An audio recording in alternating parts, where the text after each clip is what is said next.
Morning everybody, welcome back to the channel on this cold and blustery Sunday morning. Hopefully the noise isn't too bad. Right, as you can see behind me, a set of wheel marks in this crop of winter wheat. This is a conventional winter wheat, and we have been out and applied the first dose of nitrogen. Now we've already discussed on the channel quite what the fertilizer prices are going to cost as far as how much we drop our nitrogen application for the very high prices. But fundamentally the problem is that if you're going for milling wheat, you still have to achieve a protein specification. So this is Lennox, it's flexi wheat, as I said, in the conventional system. So this is going to get a full, it's had its preems, it's going to get a full dose of artificial fertilizer. Now this field was actually sown with the Claydon drill. We made a little bit of a mistake and probably didn't stubble rake it enough post harvest. There was quite a lot of residue on the top, and in fact there are occasional spots where the establishment rate drops down a bit. I had hoped to bring my square out and do a population count, but I left it at home, so sorry for that. But as you can see, it travels quite well. This is a wet field. To be travelling here at early February is unheard of, I would go to say. There are wet bits of this field. We did make a mess just below us in the corner. As you can see, it's taken a bit of a hammering. But I have known years when no crop had grown in that corner at all. This field has quite a significant drainage scheme underneath it. This week I've also attended the base conference, and one of the things that was addressed or raised was the teachings of Rolf Derpsch. I'm not sure if that's right, but I'm trying my best.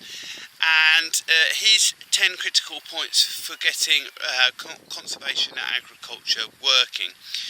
Levelness of your field and drainage were identified as key factors in assisting the progression of regenerative ag.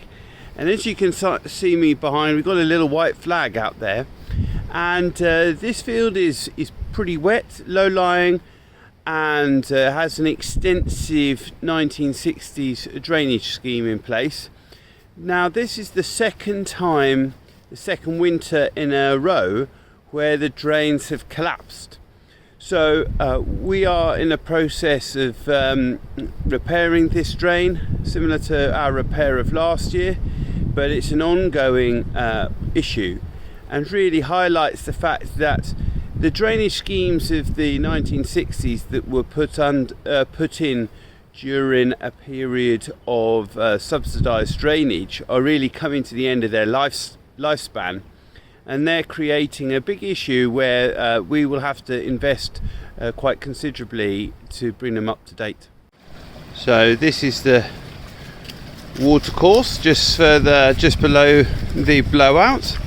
As you can see, we're a dry winter and it's quite low, and then here is where it leads up to our main drain outlet. And it's good to see that despite that drain blowing out, it's still running at quite a rate really, but that's the problem we're having at the moment. So this is solid product. We've applied this through our new fertilizer spreader, which we share with another business. There was a lot of discussion about the price of fertilizer at base and also foliar fertilizer. There was a lot of concern that foliar products that we used last year might be in short supply. Our agronomist is already talking about advising clients to do a base load and then do root analysis, and based on what the protein content of the root analysis, push on and apply a foliar top-up. And I think a lot of farmers will do this. I think it'll put a lot of pressure on availability of foliar N. So it's one thing we're looking at, possibly building our own urea foliar nitrogen plant in order to liquefy solid. and apply it through a sprayer in small doses. But we will see how complicated that is. It's an endothermic reaction, so you need to heat it for it to be dissolved. So that'll be a bit of a challenge going forward. We were also talking about how we could take our high quality compost, wash it, and put the compost extract in the drill. I always get a little bit confused between extracts and tea, but yes, put the compost extract in the drill, so that we don't have the facility to put it down the spout. But I'm just wondering whether we could just mix it with the seed, let it go through the mechanism and blow it through. The question was actually asked of Professor Richard Bobgett at the conference about whether bugs put down the spout, what effect that would have in the soil, and would they persist. And it was largely his opinion that they wouldn't, that the shock of putting them in the environment they wouldn't survive. They were most likely to be eaten by other organisms as soon as they hit the soil. But he did acknowledge that there could be some nutrient benefit as a result of that interaction.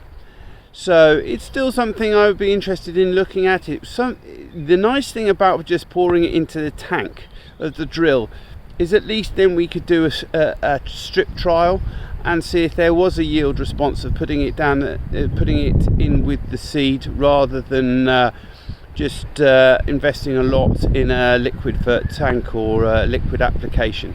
So that's something I'd like to look at. Finally, there was a little bit of talk about carbon, mixing it in with the seed, putting it down the spout.